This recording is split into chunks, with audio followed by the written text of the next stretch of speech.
మాజీ ఎమ్మెల్యే వల్లభనేని వంశీకి విజయవాడ కోర్టు 14 రోజుల రిమాండ్ విధించింది. ఆయనతో పాటు ఈ కేసులో నిందితులుగా ఉన్న లక్ష్మీపతి, కృష్ణప్రసాద్ కు కూడా న్యాయమూర్తి 14 రోజుల రిమాండ్ విధించారు.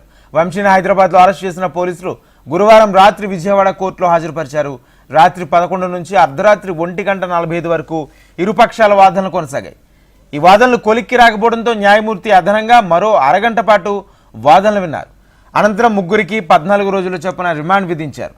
వంశీతో పాటుగా మిగతా నిందితులకు విజయవాడ ప్రభుత్వ ఆసుపత్రిలో వైద్య పరీక్షల అనంతరం న్యాయమూర్తి ఎదుట హాజరుపరచగా నిందితులకు 14 రోజుల రిమాండ్ విధించింది విజయవాడ 4వ అదనపు మెట్రోపాలిటన్ మెజిస్ట్రేట్ కోర్టు.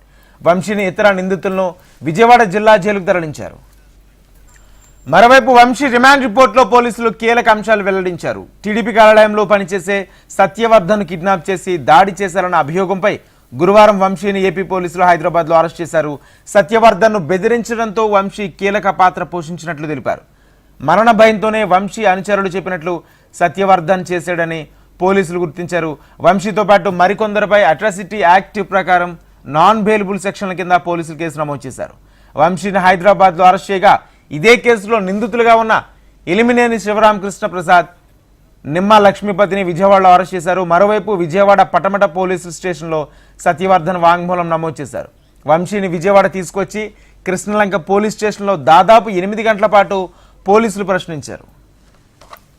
గన్నవరం మాజీ ఎమ్మెల్యే వల్లభనేని వంశీకి విజయవాడ కోర్టు 14 రోజుల రిమాండ్ విధించింది. ఆయనతో పాటు ఈ కేసులో నిందితులుగా ఉన్న లక్ష్మీపతి, కృష్ణప్రసాద్ కు కూడా న్యాయమూర్తి 14 రోజుల రిమాండ్ విధించారు.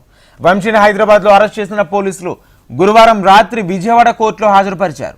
రాత్రి 11 నుంచి అర్ధరాత్రి 1:45 వరకు ఇరుపక్షాల వాదనలు కొనసాగాయి.